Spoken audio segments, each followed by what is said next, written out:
Bismillahirrahmanirrahim. Assalamualaikum warahmatullahi wabarakatuh. Saya Siti Nur Khafizah alias Nur Erni binti Haji Juni 21 LP 013 dari program Diploma Perguruan Agama Lepasan Ijazah. InsyaAllah pada petang ini saya akan meresensi buku The 48 Laws of Power. Saya memilih tajuk bab 10, Infection, Avoid the Unhappy and Unlucky. Sinopsis dan intisari di dalam bab 10. Emotional condition are infectious as diseases. Contohnya, ketika seorang yang kurang bernasib baik, sebenarnya ia bukan hanya memberi kesan kepada dirinya, akan tetapi ianya juga memberi kesan kepada orang lain. Dengan itu, kita ni haruslah dikelilingi oleh orang yang bahagia dan gembira agar ianya juga memberi kesan kepada diri kita ni sendiri. Manakala antara intisari yang terdapat di dalam bab 10 ini ialah tentang seorang wanita yang bernama Mary Gilbert yang pergi ke Paris untuk menjadi penari dan mengambil nama sebagai Lola Montez. Beliau adalah penari flamenco dari New Zealand. Kan tetapi kerjaannya tidak sukses. Untuk survive, dia sanggup menjadi wanita penghibur. Lola mengetahui bahawa ada seorang lelaki yang dapat menyelamatkan kerjaannya sebagai penari, iaitu Alexandre Dugerrier. Beliau adalah pemilik newspaper with the largest circulation in France.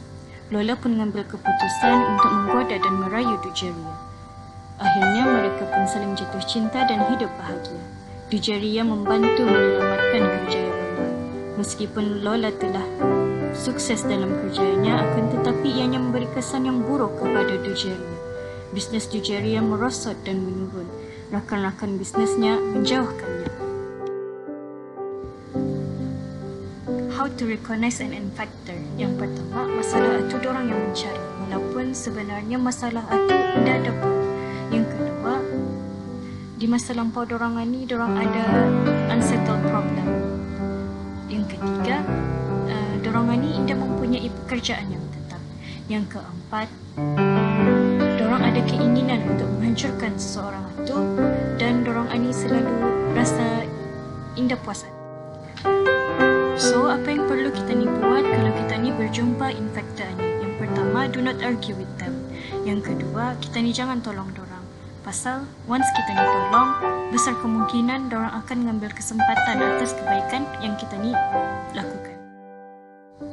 Antara kebaikan yang dapat diperolehi di dalam bab 10 ialah orang yang kurang bernasib baik perlu diberi pertolongan dan rasa simpati.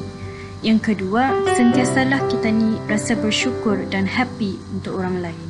Jauhkanlah bersifat dengki kerana ianya tidak memberi manfaat kepada diri kita sendiri. Manakala kelemahan yang didapati dalam bab ini ialah terkadang orang akan mengambil kesempatan atas kebaikan yang kita lakukan. Sebagai kesimpulan yang saya dapat dalam bab 10 ini ialah keep your circle positive, surround yourself with good people. Kerana dengan adanya orang-orang yang positif ini menjadikan minda dan fikiran kita ni pun positif. Yang kedua, bab pepatah Melayu, berbuat baik berpada-pada, berbuat jahat jangan sekali.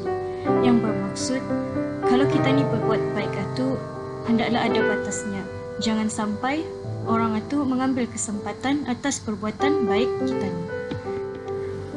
Sekian itu sahaja yang dapat saya sampaikan. Wabillahi taufiq wal hidayah. Wassalamualaikum warahmatullahi wabarakatuh. Syukran.